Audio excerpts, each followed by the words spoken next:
Hello guys, good morning. কেমন আছো তোমরা সবাই? আশা করছি সবাই খুব ভালো আছো। আর এখন দেখলে ঘড়িতে কটা বাজে? 6টা 15 মতো। আজ তার এত সকাল সকাল উঠে আমি স্নান টান করে নিয়েছি। তার আগে অনেক কাজ টাজ ছিল, সেগুলো সেরে নিয়েছি ঘরের। তো আজকে এত সকাল সকাল উঠে ঠাকুর ঘরে চলে এসেছি, কারণ আজকে হচ্ছে অনুকূল ঠাকুরের জন্মদিন। এই ভিডিওটা অনেকদিন আগেই করা, তোমাদের সঙ্গে তো ফেসবুকে আমি শর্ট ভিডিওতে শেয়ার করেছি সব কিছু। তো এতদিন না ভিডিওটা তোমাদের সঙ্গে শেয়ার করতে পারিনি, কিছু কাজ ছিল। আর একটু কী বলো তো, কাজের মধ্যে ব্যস্তও হয়ে পড়েছিলাম। ভিডিওটা শেয়ার করাই হচ্ছিল না। তারপরে এই দেখো, এত সকাল সকাল পুজো করার কারণ হচ্ছে 7টা 5-এর মধ্যে আমাদের প্রার্থনায় বসতে হতো। অনুকূল ঠাকুর 7টা 5-এ জন্মগ্রহণ করেছিলেন, তার জন্য 7টা 5-এ আমাদের টাইম দেওয়া হয়েছিল যে ওই টাইমের মধ্যেই পুজোটা মানে পুজোতে বসতে হবে আর কি। তো যেমন বলা তেমন কাজ। তো ঠাকুর সাজিয়ে ভোগ টোগ দিয়ে এখন আমরা প্রার্থনায় বসে পড়েছি। এখানে ঠাকমা, আমি, শাশুড়ি, আমার মাম্মাম সবাই আছি। পুজো টুজো কমপ্লিট করে উপরে চলে এসেছি। আর মাম্মামের জন্য একটু ডিম সিদ্ধ করে নিয়েছি, আমার জন্য চা করে নিয়েছি। আর এই দেখো, আর মাম্মাম এখানে তোমাদের হাই করছে।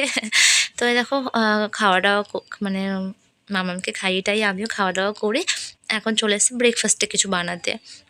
তো এই দেখো, আমার ঘরে নতুন দুটো জিনিস এসছে রান্নাঘরে। এই দেখো, শিলটা আর এই কাটার আর কি চাকু টাকুগুলো, ওগুলো সব অন্তুই কিনে নিয়ে এসছে, একটু প্রয়োজন ছিল তার জন্য। আর এই দেখো, এখন সকালবেলা ব্রেকফাস্টে আমি বানাচ্ছি ওটসের অমলেট। ভাবছি কদিন একটু হেলদি ব্রেকফাস্ট বা হেলদি লাঞ্চ করব, জানি না কতদূর পারবো, কারণ আমি ভীষণ খেতে ভালোবাসি। তারপরে দেখো, এটা মামামের, এটা আমার, আর এটা অন্তুর। দোকানে পাঠিয়ে দেবো। একটু আপেল আর শশাও কেটে নিয়েছি, এগুলো এখন খেয়ে নেবো আমরা। তো সারাদিন এই মানে রান্না বান্না এই ছাড়ার কোনো কাজ নেই, কি আর করব। তো এই দেখো, এখন পেট ডাটা চচ্চড়ি হবে। আর একটু চিকেন এসেছে অন্তু, তো চিকেনটাই করব। আর একদিকে ভাতটাও বসিয়ে দিয়েছি। তো সারাদিন রান্না বান্না কাজকর্ম ছাড়া আর কী বা করবো, তাই না? তো দেখো, মাংসটাকে ম্যারিনেট করেও রেখেছি। আর এদিকে আলুগুলো ভাজতে দিয়ে দিয়েছি। ভাতটা প্রায় হয়ে গেছে, আর চচ্চড়িটাও করে নিয়েছি।